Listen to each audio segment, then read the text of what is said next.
তো যেরকম কাশি দিয়ে নিরেন দিয়ে তোলা লাগে, এই যে কাশি দিলে পরে তেই পায়, এই যে কাশি দিলে পরে এই যে কস কস করে ধান, এই জন্য ইঁদুরের গাড়ি থেকে ধান সংগ্রহ হয়। আপনার মনে করেন যে ইঁদুর কাটিছে, অনেকজন মনে করে গাড়ি খুঁড়িয়ে মনে করেন যে ধানটা বাই করতেছে, তা মনে করেন যে চেষ্টা করে অনেকটা লোক সারাদিনে মনে করেন যে তা ভালোই হয়, 10-15 কেজি 8 মণ ধান সে সংগ্রহ দিন করে। বোঝে যে ধানটা ইঁদুর তো মনে করেন কাটিছে বোঝা যায়, এই যে সেইভাবে মনে করে সংগ্রহ করে তারা গাড়িটা খুঁড়িয়ে ধানটা বাই করে।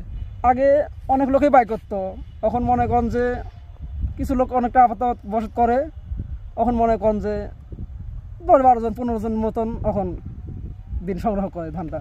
হ্যাঁ, কিছু ছেলে মেয়েও খোরে আর কিছু ছেলে মেয়েও লেখাপড়ায় আছে, পড়ার পাশাপাশি মা বাবার সাথে ছেলেরা এই কাজটা করে থাকে।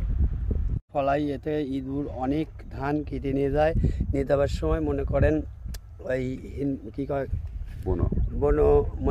বনো যে ধানগুলো আবাদ করি আমরা, এই সমস্ত ধানে মনে করেন পর্যাপ্ত পরিমাণে কোনো বিষ কোনো পোকরাই কাজ করতেছে না। এর জন্য আমাদের এখানে অনেক যত রকমের বিষ আছে আমরা ব্যবহার করি, কিন্তু কাজ হয় না। কিন্তু ইঁদুর যেভাবে ধান কাটতেছে এভাবে বলার মতো না, কিছুই বলার মতো নেই। কৃষকের যে অবস্থা হয়েছে, ইঁদুর কাটে শেষ করে ফেলাচ্ছে ফসল।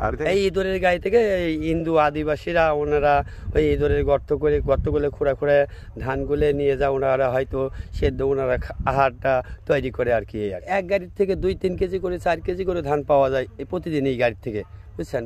7-8টা গাড়ি, অনেকগুলা গাড়ি আছে, হয়তো এক বিঘেতে আমাদের যদি কালে ওরা ঠিক মতো করে তাহলে 1 মণ ধান ওরা সংগ্রহ করতে পারে। হিন্দু সম্প্রদায়রা যেভাবে মনে করো গাড়িগুলি সংগ্রহ করে ইঁদুরের গাড়ি গর্ত করে সারে ওনারা যে ধানগুলো সংগ্রহ করে, এই ধানগুলো দিয়ে ওনারা অনেক হয়তো সংসারে আইব এবং খাওয়া দাওয়া করে, এই আর কি। আমরা এটি জানা মতো আমরা এটি জানি আর কি। মাঠের পাশে গ্রামের পাশে বুনেরা হলে গা দিন হলে গা 25-30 সার করে ধান কাটে। কিভাবে? গাড়ি খুঁড়ে গর্ত করে ইঁদুর নিয়ে যায়, ওইটা খুঁড়ে তোলে। 15-20 সার প্রতিজন মুসলমান দিয়ে হলে গা মহিলা দিয়ে খুঁড়ে 25-20 সার ধান তোলে। হ্যাঁ, 20 টাকা নিয়ে